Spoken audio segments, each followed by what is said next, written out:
Sladkorna bolezen v Sloveniji, pa seveda tudi povsod drugod po svetu, predstavlja izredno veliko breme. Po najnovejših podatkih naj bi to bolezen imel približno vsak 10. Slovenec. Ne vem pa, ali še vedno velja, da za to diagnozo ne ve približno vsak drugi oboleli.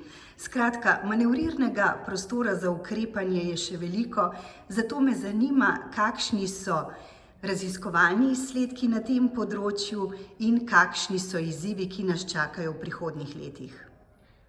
Drži, v Sloveniji ocenjujemo, da živi dobrih 130 tisoč oseb s sladkorno boleznijo.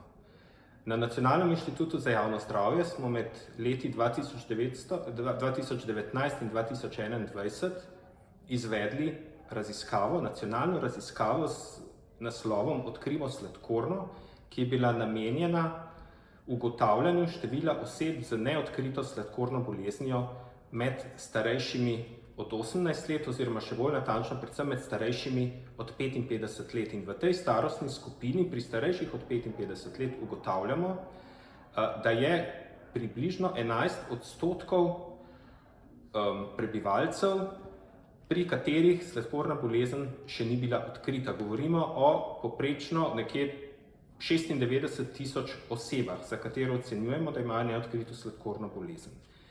Pri čemer je seveda potrebno poudariti, da tukaj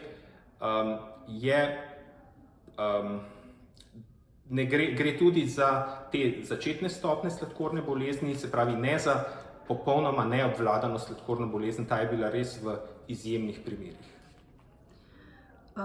To skrito breme, neprepoznano breme, pa v resnici predstavlja veliko skrb, kajti vemo, kako je pri tej bolezni, če neovirano napreduje, če ni ustreznega zdravljenja, če ni ustrezne spremembe življenjskega sloga.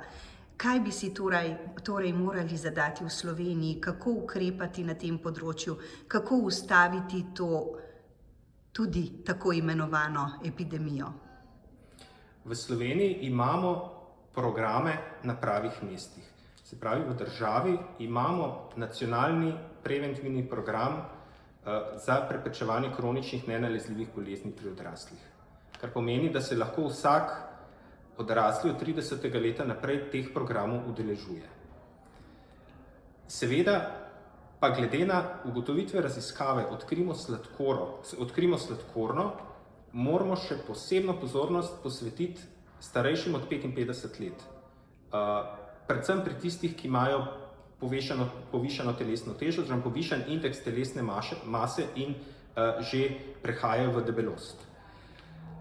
Hkrati pa seveda imamo v Sloveniji več oblik pomoči. Mreža pomoči za osebe s sladkorno boleznijo je relativno široka.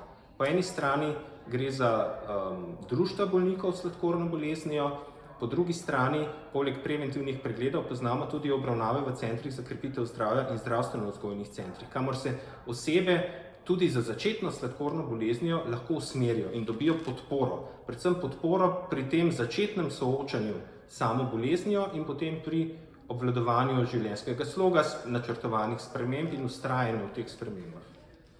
Verjetno pa se pri programih, ki ste jih omenili in ki so na voljo tudi odraslim, zatika zato, ker vemo, kako resni so problemi v osnovnem zdravstvu, tudi glede kadrovskega manjka, glede preobremenjenosti in tako naprej. Je tudi tu mogoče iskati razlog? Ja, če pogledamo recimo zadnje obdobje, ko je COVID razgalil to pomanjkanje. Na dolgi rok bi pa težko rekli. Sistematična preventiva obstaja že dlje časa od uvedbe referenčnih ambulant. Seveda, na žalost, ugotavljamo, da se majhno število odraslih ali pa premajhno število odraslih teh pregledov udeležuje. Kar pomeni, da je pomembno delati na promociji, na prepoznavnosti programov, na vabljenju prebivalcev. Seveda pa spet izpostavljam to skupino starejših od 55 let, kjer bi pa verjetno morali bistveno bolj aktivno pristopiti z različnimi kampanjami. In nekako slabše stanje oseb s kroničnimi boleznimi, ne samo pri sladkorni bolezni, je COVID seveda razgalil zaradi slabše dostopnosti, zaradi nekega strahu pacientov pred vstopanjem v zdravstvo, se je pri marsikomu kronična bolezen poslabšala.